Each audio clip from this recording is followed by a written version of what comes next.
இன்றைக்கி நம்ம Kerala style prawn roast எப்படி செய்யலான்னு பார்க்கலாம். 1/2 கிலோ எறா எடுத்து அதை நல்லா க்ளீன் பண்ணி வச்சுக்கோங்க. அதில் இருக்க வெயின்ஸ்லாம் நல்லா எடுத்து க்ளீன் பண்ணி சுத்தமாக வச்சுக்கோங்க. அதுக்கப்புறம் அது கூட என்னென்னலாம் சேர்த்து மேரினேட் பண்ணலான்னு பார்க்கலாம். ஒரு 10 சின்ன வெங்காயம், 3 பல் பூண்டு, கொஞ்சம் இஞ்சி, 1/2 ஸ்பூன் மிளகு, 1 ஸ்பூன் ஜீரகம், ஒரு 1/4 ஸ்பூன் மஞ்சத்தூள், அப்புறம் காஷ்மீரி ட்ரைடு ரெட் சில்லி எடுத்துக்கோங்க. இது நம்ம ஏன் போடுறோன்னா அந்த கலர் உங்களுக்கு தரோம். இந்த காஷ்மீரி ரெட் சில்லி எடுத்திங்கன்னா அந்த கலர் உங்களுக்கு தரோம். அப்புறம் பாதி ஒரு ஹாஃப் லைம் ஜூஸை எடுத்துக்கலாம். இது எல்லாம் இந்த மசாலாலாம் போட்டு அரைச்சி இதில் போட்டு நம்ம மேரினேட் பண்ணி அப்புறம் இந்த லெமன் ஜூஸை சேர்த்துக்கலாம். இப்போ நான் அந்த அரைச்சது எல்லாத்தையும் இதில் போட்டுட்டேன். பார்த்திங்கன்னா நான் எவ்வளோ கெட்டியாக அரைச்சி வச்சுருக்கேன். இந்தமாரி கெட்டியாக அரைச்சிக்கணும். தண்ணியாக அரைச்சிங்கன்னா நீங்கள் அதை ரோஸ்ட் பண்ண சொல்ல இந்த இறாலேருந்தே தண்ணி விடும். அது இன்னும் தண்ணியாகி கிரேவி மாரி ஆகிடும், உங்களுக்கு ரோஸ்ட் ஆகாது. அதனால நீங்கள் கொஞ்சமாக தண்ணி விட்டு இந்தமாரி கெட்டியாக அரைச்சிக்கணும், பேஸ்ட் மாதிரி. இப்போது அது கூட நான் அந்த லெமன் ஜூஸையும் அந்த மஞ்சளும் போட்டு எல்லாம் போட்டு ஒன்றா போட்டு மிக்ஸ் பண்ணிடுறேன். இப்போது மிக்ஸ் பண்ணி குறைஞ்சது 1/2 மணி நேரத்துலேருந்து 2 மணி வரைக்கும் நீங்கள் இதை 2 மணி நேரம் வரைக்கும் ஊற வைக்கலாம். குறைஞ்சது 1/2 மணி நேரமாச்சு ஊற வைக்கணும் நம்ம இதை.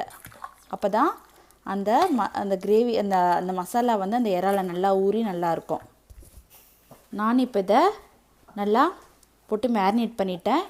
இதை 2 ஹவர்ஸ் கழித்து எடுத்து நம்ம இதை ரோஸ்ட் பண்ணலாம். இதை வந்து நீங்கள் எடுத்து ஃப்ரிட்ஜில் வச்சிடலாம் 2 ஹவர்ஸ்க்கு. 2 ஹவர்ஸ் வந்து இந்த இறா மேரினேட் ஆகிடுச்சு.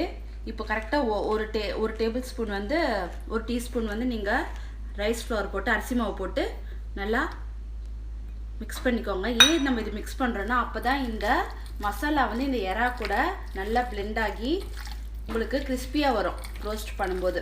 இப்போ மேரினேட் பண்ணி இது 2 ஹவர்ஸ் ஆகிடுச்சு. நான் அதுக்கப்புறம் ஒன் டீஸ்பூன் வந்து அரிசி மாவு போட்டு இதில் மிக்ஸ் பண்ணி வச்சுருக்கேன்.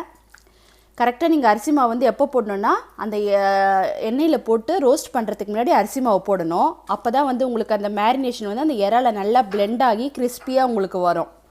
ஃபஸ்ட்டே போட்டு மேரினேட் பண்ணக்கூடாது அரிசி மாவை. கடைசியாக நீங்கள் வந்து எண்ணெயில் போட்டு வறுக்கிறதுக்கு முன்னாடி அந்த அரிசி மாவு போட்டால் போதும். நீங்கள் வந்து உங்களுக்கு அந்த authentic Kerala authentic prawn roast flavour வரணுன்னா கோகோனட் ஆயில் யூஸ் பண்ணணும். நான் வந்து இன்றைக்கி கோகோனட் ஆயில் தான் யூஸ் பண்ணுறேன். நீங்களும் அதேமாதிரி யூஸ் பண்ணிங்கன்னா நல்ல ஃப்ளேவர் தரும் உங்களுக்கு அது பிடிக்கலைன்னா உங்களுக்கு பிடிச்சமான எண்ணெய் வந்து எந்த எண்ணெய் பிடிக்குதோ, கடலை எண்ணெய் இல்லாட்டி ரிஃபைண்ட் ஆயில் எது பிடிக்குதோ அதில் போட்டு நீங்கள் பொரிக்கலாம். நீங்கள் ஃபஸ்ட்டு இப்போ எல்லாத்தையும் மேரினேட் பண்ணி முடித்தோடனே அரிசி மாவெல்லாம் போட்டுட்டேன். இப்போ நான் இதை இந்த கடாயில் போட்டு ரோஸ்ட் பண்ண போகிறேன். எண்ணெய் நல்லா காஞ்சிடுச்சு.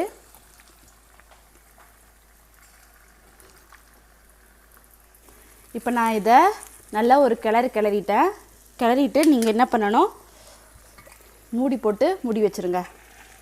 ஒரு 5 நிமிஷம் வெயிட் பண்ணலாம். 5 நிமிஷம் கழித்து திறந்து பார்க்கலாம். இப்போ இந்த இறா வந்து குக் ஆகிடுச்சு. பார்த்தீங்கன்னா இந்த எண்ணெய்லாம் பார்த்தீங்கன்னா சைடில் வந்து அப்படியே கசிஞ்சு வரும். அந்த டைமில் நீங்கள் இதை ஆஃப் பண்ணிடணும். இறா வந்து ரொம்ப நேரம் வேகக்கூடாது. ரொம்ப நேரம் ரோஸ்ட் ஆச்சுன்னா ரப்பர் மாரி உங்களுக்கு ஆகிடும். மேக்ஸிமம் நான் இது வந்து 7 to 10 மினிட்ஸ் தான் பண்ணேன். 7 to 10 மினிட்ஸ்லேயே எனக்கு இந்தமாரி ஆகிடுச்சு. பார்த்தீங்களா எண்ணெய்லாம் அப்படியே மேலே மிதந்துட்டு வருது. இந்தமாரி ஸ்டேஜில் நீங்கள் இதை ஆஃப் பண்ணிடணும். ஆஃப் பண்ணிட்டிங்கன்னா எங்களுடைய இறா வந்து Kerala style prawn roast ready. நீங்கள் வந்து இதை வந்து நீங்கள் சப்பாத்தி கூட